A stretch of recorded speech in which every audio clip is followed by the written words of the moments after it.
Hello, welcome to the Comic Book Commentary. I'm Bo Leidig, and this week we're once again going to be talking about my favorite comic book superhero team from the early days of Image. It's Stormwatch, number 1. Let's zoom in and take a closer look. First published in March of 1993, here on the cover we see a cool action shot of the Stormwatch number 1 team. Here in the center leading the team we see Battalion and other members that we met in issue number 0, Fuji and Diva, but we also have some new team members that we're being introduced to in this issue, namely Winter and Hellstrike. Hellstrike being my absolute favorite member of the team, and there's not really a good reason as to why. He's pretty generic. I just think he's awesome. Brandon Choi, Jim Lee, co-creators, story. Scott Clark, pencils. Trevor Scott, inks.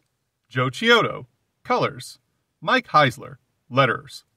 Kevin Cunningham, production. Deborah Marvin, editor. John Ty, Joseph H. Mendoza, Rod Mojica, background ink assistants. Wendy Fouts, color assist. Chameleon Prime, color separator. Here on the first page, we get this shot of the interminglings of an epic battle. We see Battalion just opening fire with his absurd laser guns, wearing his very seemingly ridiculous costume, but as was explained in Stormwatch number 0, all of the costumes that the members of Stormwatch wear do actually amplify their powers and abilities. If you'd like to know more about Stormwatch number 0, please check out my video on Stormwatch number 0. The team is currently in Bosnia trying to extract some civilians and also a seedling. Here on the next page, we get a cool 2-page action splash scene of the entire team in the throes of a battle with the military, doing their best to extract the seedling and also the civilian children who are under the care of Windsor, who, if you remember from Stormwatch number 0, is Battalion's mentor. They're bantering amongst themselves. They've been told by Weatherman number 1 that their only real objective is the seedling. However, Battalion refuses to give up on saving the other children and Windsor because he's, got a real bound by honor type of personality. He's not just going to sacrifice innocent people for the sake of his mission, which is pretty admirable. And it really just kind of goes a little further in explaining the psyche of this character and how he plans on leading the Stormwatch 1 team. Here on the next page, we see the bus that is transporting the children and Windsor driving by the team. Battalion commands Hellstrike to go and escort the bus, keep them protected, which he quickly does. The children inside are very worried and ask if they'll be safe, but Windsor tells them that everything's going to be fine. We then see the military begin to retreat, and Fuji believes that this is a good sign. However, Diva is a little more cynical and realizes that something's up. Battalion echoes her sentiment in thinking that they've fought too hard to just give up at this point and is worried about what's to come, but then he hears a sound and announces that it's incoming, but unfortunately he's too late to do anything about it. And on the next page, we get an advertisement for Wildcats, the trilogy, featuring the artwork of Jay Lee. I know I have like 1 or maybe 2 issues of this, but I don't know if I have all of it. I'll have to try and dig through my collection and see what I've got. If I've got all of them, I'll probably do videos on them at some point.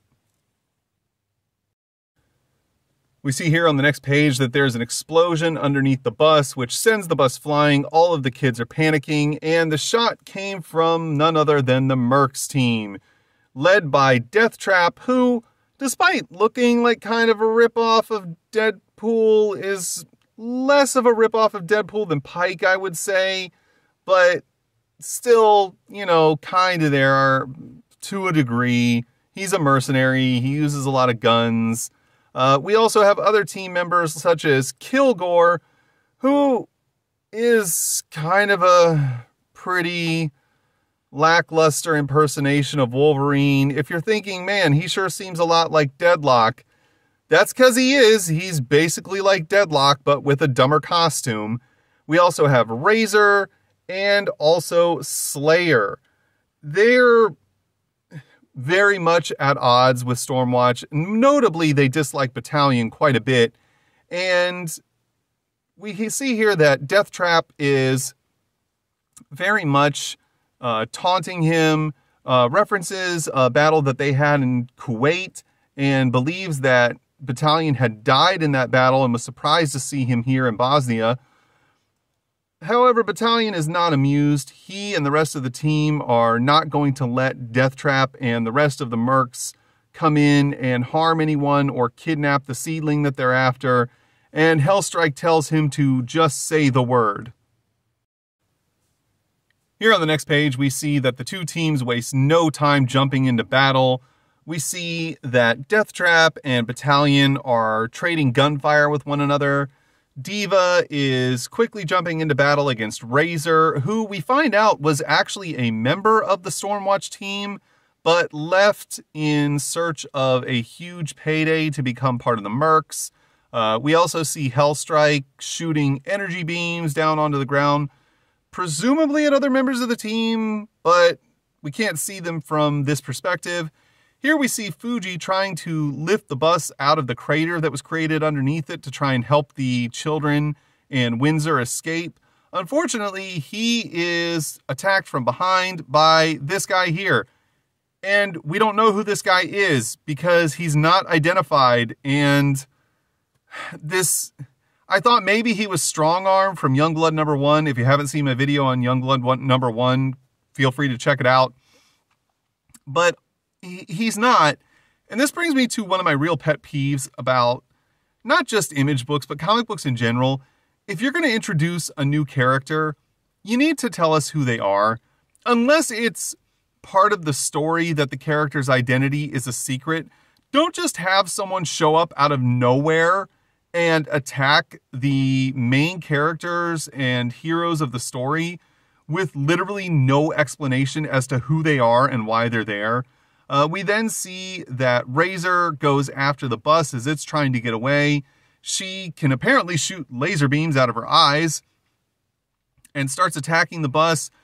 Diva tries to stop her, but Battalion tells her that her sonic powers are putting the children in danger, so he instead takes the shot, hitting Razor. And we see here that Winter seems a little bit, I guess, upset by the fact that Battalion, I don't know if he killed Razor, but definitely injured her with a gunshot. And, you know, the kids definitely witnessed that. But Battalion isn't too worried because, you know, obviously there was a real possibility that they were going to be killed, and he was more concerned about saving their lives than saving their feelings. We see here on the next page, Windsor exiting the now disabled bus. He tells Battalion that he's going to try and get the kids to safety on foot. Battalion and Fuji, however, realize that this is a terrible plan and they're totally exposed if they leave the bus. Battalion tries to tell Windsor to get back on the bus. Unfortunately, it's too late. As we see here, Deathtrap quickly takes aim and kills Windsor, much to the dismay of Battalion. Then here on the next page, we get an advertisement for Cyberforce #3 featuring Pitt. If you'd like to know more about Cyberforce, check out my video on Cyberforce #1. And if you'd like to know more about Pitt, check out my Pitt playlist. Here on the next page, we are transported to Manhattan in New York City as we see Battalion waking up from the nightmare of reliving the death of his friend and mentor, Windsor. He's very distraught about the whole thing, very haunted by the fact that he was unable to save his friend's life. He's then interrupted by his mother coming into his bedroom saying that the police have arrived at the front door of their apartment. He says he'll handle this and starts to wonder why exactly the police are at his door at this time of night. He's trying to get sleep before he has to attend Windsor's memorial service the next day. And as he opens the door, he's very surprised to see none other than Synergy. aka Christine Trelane, who we were introduced to in Stormwatch number 0. Battalion's history with Christine is rather checkered. The two of them have been at odds for some time, mostly over the direction that the two of them want to take the Stormwatch program in. Battalion and Windsor were very set on wanting to take the program in one direction, whereas Christine wanted to take it in a completely opposite direction. And the two of them have really just been butting heads over that for, I'm assuming, quite a few years at this point. But that's not why she's here. She's actually here because earlier in the evening, Battalion's younger brother, Malcolm, was arrested for armed robbery. We see here the police have come inside the apartment. One of the officers explaining to Battalion that, you know, if Malcolm were anyone else, he'd be sitting in a jail cell right now. Malcolm says he appreciates the police bringing him back and that there's no need for their services any longer. However, the other officer seems very upset by this and, you know, is telling him that he needs to wait a minute. Just because he's some superhero, they're not just going to let this, you know, get swept under the rug.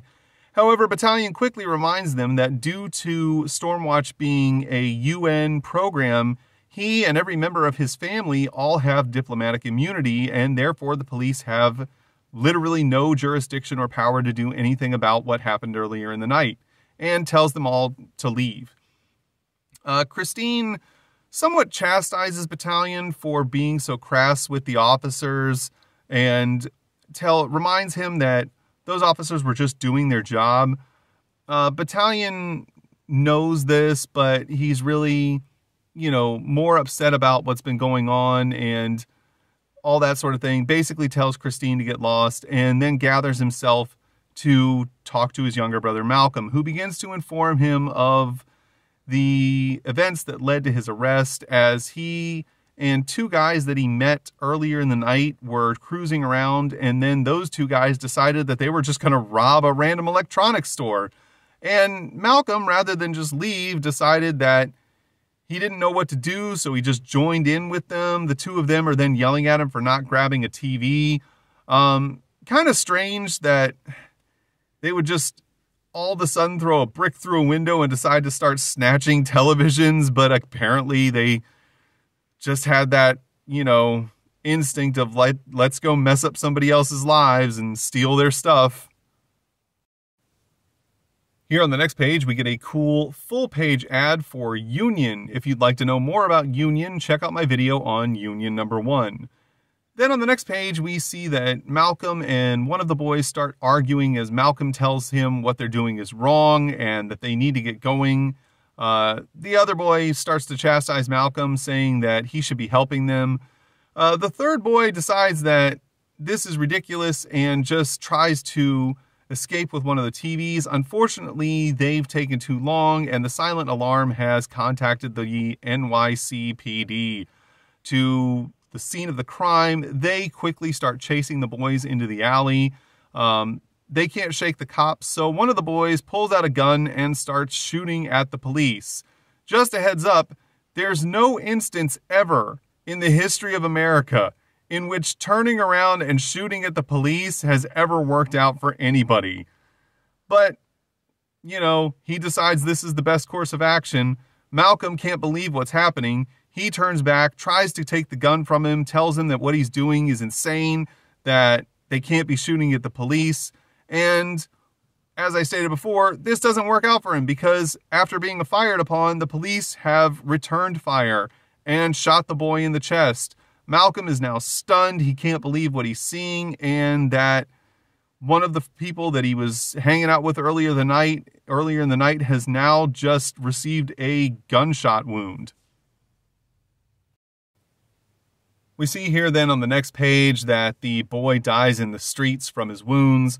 Malcolm is shocked at what he's seen. The police yell at Malcolm to freeze and to not put them in a position where they have to shoot him as well. Malcolm's paralyzed with fear and surrenders to the police, who arrest him and take him downtown. where they find in his wallet a card with a contact number to the Stormwatch organization, which is how Christine got involved. She took him back to Battalion's apartment along with the police, bringing us to where we are now. Malcolm's very upset about everything that's happened and does seem rather actually remorseful over what's transpired. He's very upset about the whole situation, but Battalion is not taking it easy on him. He's angry at the fact that Malcolm was in this kind of situation to begin with, and that he was out late at night, joyriding with people he had just met, having no idea what kind of people they were or what they were up to. He also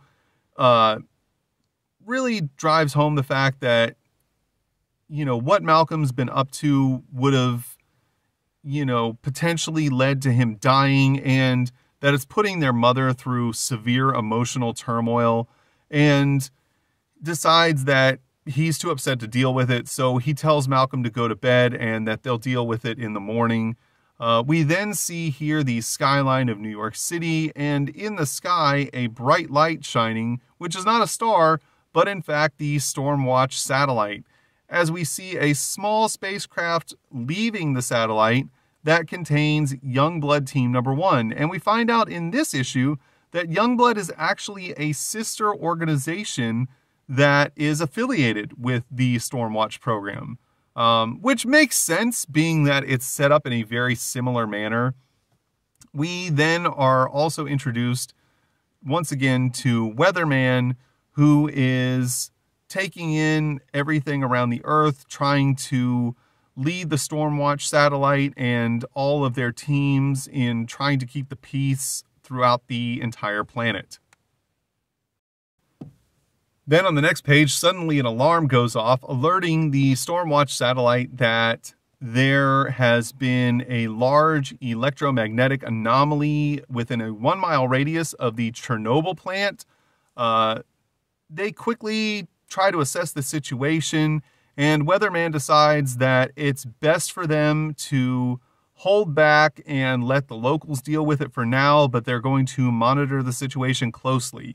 On the next page, we see an advertisement for Wizard Magazine, which says to at least get an A in something, that something being comics, even if you are failing the rest of your classes.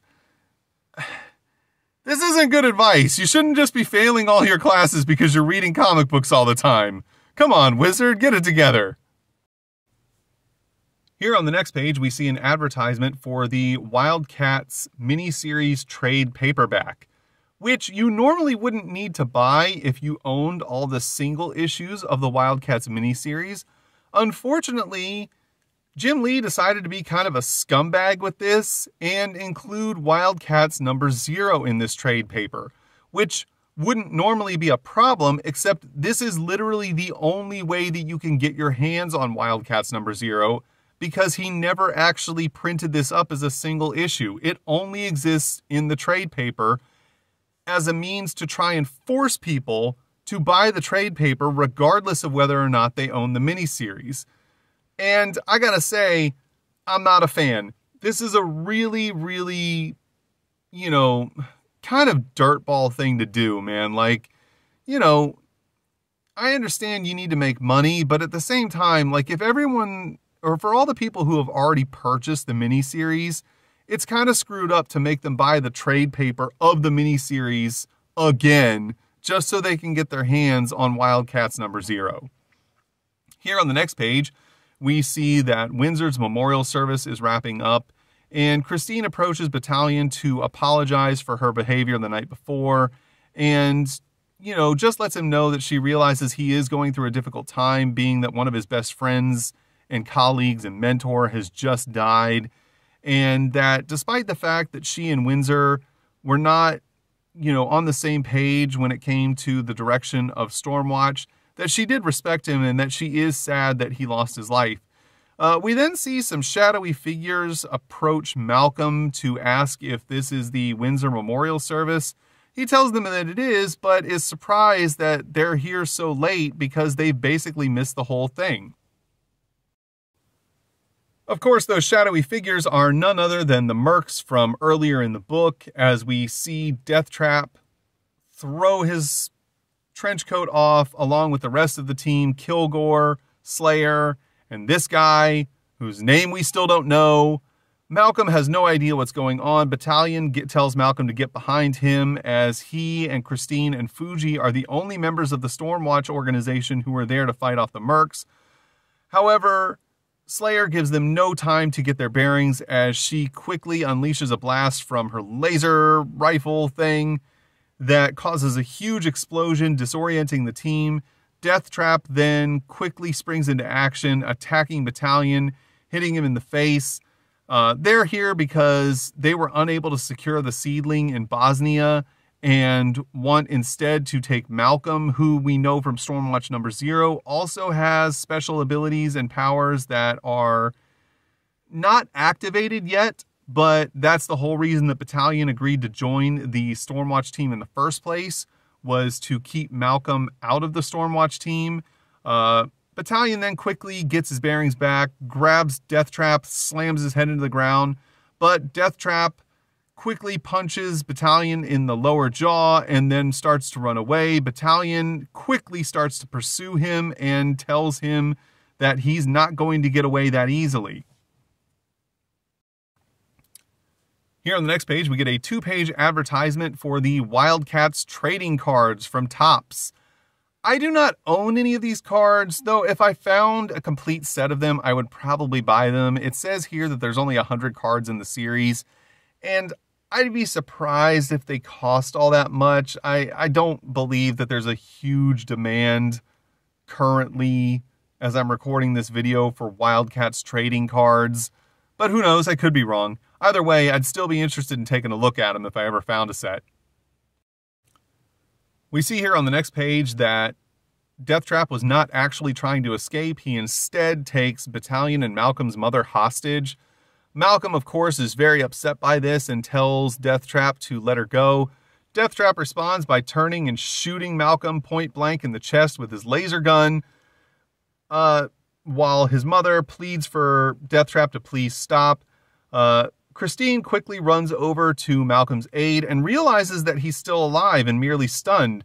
And she then realizes that the only reason that Deathtrap didn't kill him is because they plan on kidnapping him and awakening his abilities.